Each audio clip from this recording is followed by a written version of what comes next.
To the subject of today, over the last several years, this committee has heard testimony about the various ways that individuals scam our immigration laws using visa categories offered by our federal immigration system. Today, we oversight one category of immigration fraud that often goes unreported and forgotten: marriage fraud. Recent reports have shown that the number of foreign nationals who defraud American citizens to enter our country and receive a green card is increasing very rapidly. In fact, petitions for the K-1 Fiancé visa have been increasing every single year. The State Department issued 44,000 in fiscal year 2016, a 27% increase since 2012. 89% of the K-1 visa petitions are approved by Citizenship and Immigration Services. Marriage provides one of the quickest paths to citizenship. That's why abuse of the K-1 visa category is concerning. It provides foreign nationals almost immediate access to the United States and the benefits of U.S. citizenship. Petitions for K-1 fiancés are quickly processed and approved in about 8 to 12 months, compared to very much longer wait times and restrictions in other visa categories. Immigration and Customs Enforcement pursued more than 13,000 document and benefit fraud investigation reports from 2012 to 2015. That includes hundreds of arrests for marriage fraud, but the government cannot provide detailed statistics of the exact numbers. This type of visa requires Citizenship and Immigration Services and the State Department to play a role that can be categorized as immigration marriage police. The government has to determine whether the intent to marry is genuine or just for immigration purposes. Today, we will hear about their efforts to identify and prevent marriage fraud.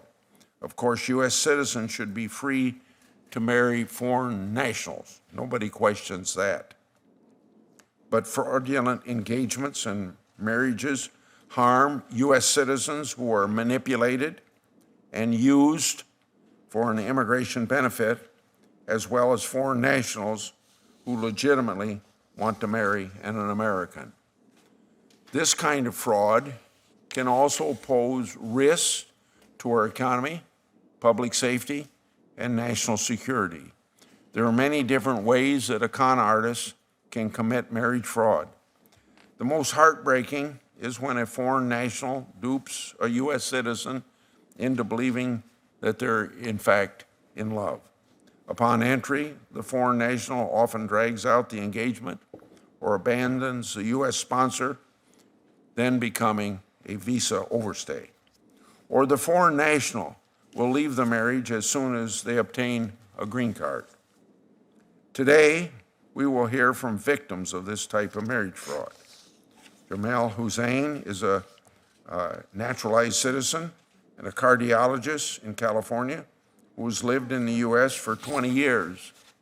He petitioned for a K-1 visa for his fiancée, who was a Pakistani national that he met while visiting his family in that country.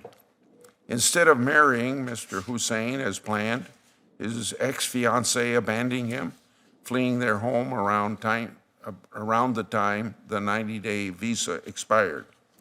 The next victim is Miss Elena Lopez, who met her ex-husband while he was traveling in the United States.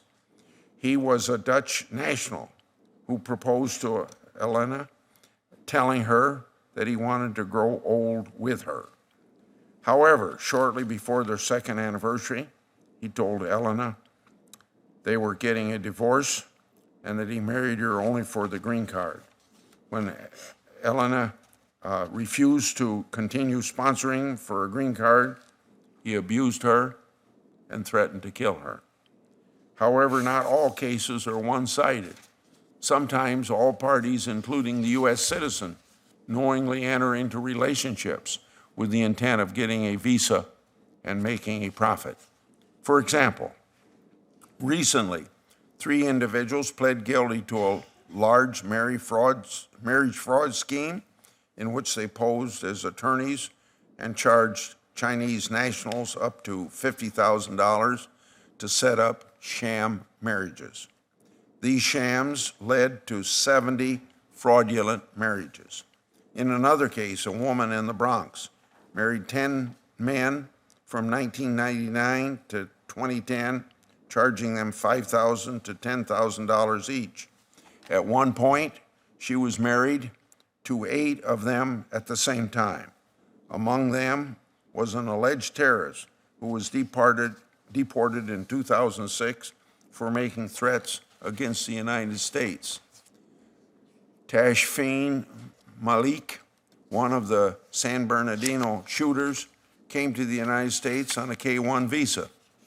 Not only are these cases full of fraud and deceit, they are a serious threat to national security. K-1 visas are also commonly used by human traffickers to lure innocent women and also innocent men into their underground industries. A 2016 Inspector General report found that 274 subjects of ICE's human trafficking investigations had successfully petitioned to bring fiancés to the United States.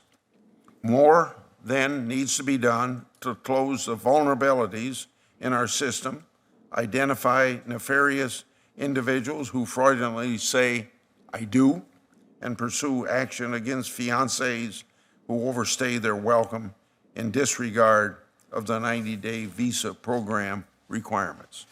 So I've talked about our witnesses. I want to thank our witnesses for coming to testify, especially those who are here today to discuss details of their private, personal experiences. I now call on Senator Feinstein.